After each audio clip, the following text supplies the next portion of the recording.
Gary Sipiorski from Vita Plus joins us. Gary, another great World Dairy Expo, isn't it? It's always fun to be here. You meet so many people and so many things going on. How many years have you been going to Expo? Well, I've been in the industry for 41 years, so. Yeah. You've seen a few changes in the dairy industry through that time, I'm sure, huh? You know, I consider myself very fortunate. I grew up on a 45-cow dairy farm in the Green Bay area. Mom and Dad raised 8 kids, and I've seen this industry in the banking industry. We got on the ground floor of expansions. Went over to Michigan, saw what was going on with sand-bedded free stalls and parlors.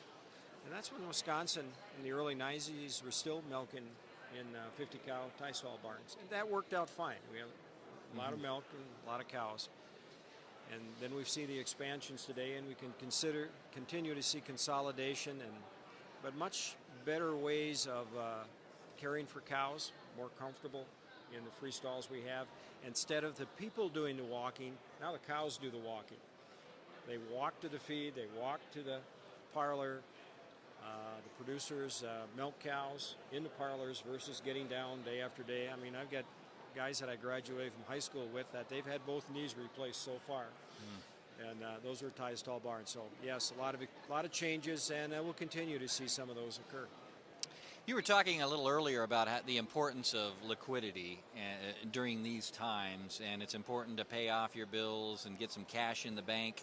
Why do you suppose that is? What are we looking ahead here for? Well, you know, there's been a lot of accounting firms that have been just warning producers of all sorts that we go through some good times and we forget about the importance of keeping cash on hand. And I know this can get boring to producers, but just pay attention and listen. If you look at that upper part of your balance sheet, it's called the current assets, and that's cash, feed, and other items that are going to be turned into cash in the next 12 months. Versus the current liabilities, which are bills over 30 days, principal due in the next 12 months, and other outstanding bills that you have. And it's important to have $2 of current assets, cash or items to be turned into cash, to $1 of the liabilities. And the challenge is, think about in 2009, if we would have had some extra cushion in that balance sheet, some extra cash on hand, how much easier that would have been to some producers when that all of a sudden somewhat surprised people when that milk price just took a dive. And it's not only the having a cash cushion, but how about the payables? I mean, last time I checked, people like the feed companies, the veterinarians, other people like that, what do they charge for interest?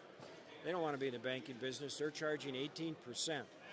Well, that's ridiculous when you can go down to a lender today and probably get an operating line of credit, maybe for 5-6% interest. There's no reason that you should be paying that kind of interest. So as we get into this period now, we're going to see lower grain prices, but we're going to see lower milk prices. If you look after futures, at least as we sit here today, after the first of the year, we're sub 17. All right, so we're going to have lower corn price probably, sub $5 corn, but still we have a real problem that's could be building, that we just aren't going to have enough cash to pay our bills. So you need to build some cash. And I tell producers, and I know I get some funny looks when I say this, you need to have 1 month's milk check sitting in the checkbook after the bills are paid. And a lot of people look at me cross-eyed and say, "Are you nuts? Do you have any idea what I can do with all that money?" But again, think about the cash cushion that you'd have. First of all, pay down those payables and then build some cash so you're ready for times when things aren't as good. And we will have those bumps. They're hard to avoid. Well, we've been through so much in the last few years with the recession and the tough times. Seems like we were kind of pulling out of it, kind of dragging on the bottom a little bit. And now we're looking ahead to 2014, and it doesn't seem like there's going to be any major improvement, but it doesn't sound like things are going to really get bad either.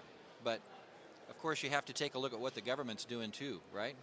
Well, yeah, there's a whole other topic that we can discuss. They do have an influence, though, don't you? When it comes to interest rates and things like that? Yeah, and that's a key point with interest rates.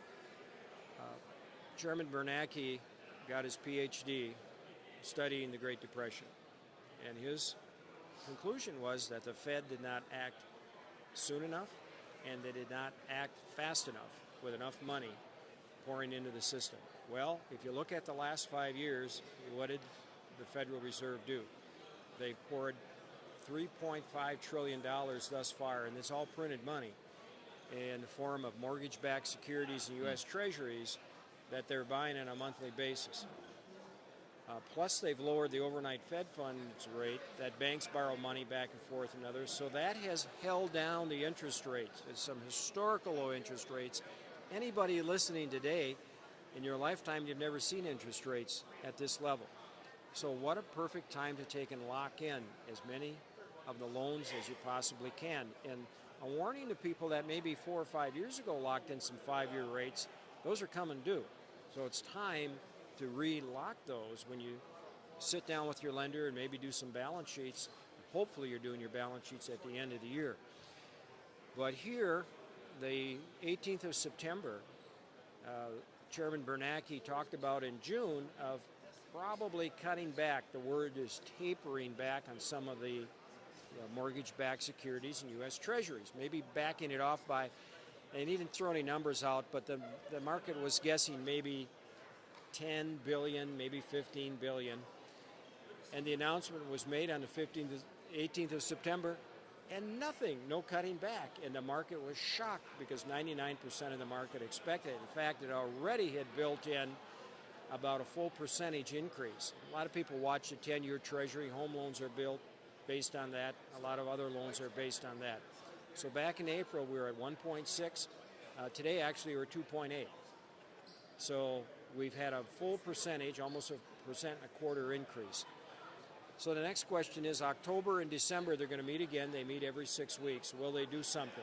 Well, we've got this disruption in the government right now. It's shut down. And we've got a huge battle coming with the debt cap. And that's going to be the middle of October. So we'll see what happens for that. So it appears that the Fed, and they get graphs and data, and that's what the chairman said, that data didn't look right of what the economy is doing. It's rather flat, not doing much. And you got to believe that they were also looking at this government shutdown and a battle over the debt cap and just holding things down. So producers still have an opportunity to lock in rates. And I'm not talking about rates going up astronomically like we saw it in the 80s. I'm talking about 1% or 2%. Maybe a year from now, 2% is more we are. But that all adds to the cost of production. And why not take advantage of locking in some of those rates now when you can? Sure, absolutely. And the growing pains of trying to correct yourself, by tapering or, doing these kinds of things. The market reacts to that negatively in the short term, but in the long run, this has to be done. It sounds like, you've got to start. You've got to correct somehow. Well, you can't keep doing what they're doing. Yeah. I mean, the rates are going to have to go up sooner or later. Yeah. Well, Gary Sipiorski, it's been a pleasure here at World Dairy All right. Expo. I always appreciate you stopping by. Thanks for having us with Vita Plus. How's Vita Plus doing? We are having some really great years. We're an animal nutrition firm, mostly Midwest based, and we continue to have great increases in our business each year. 365 employee owned business. So it's worked out well, and we're there to service the dairy producer.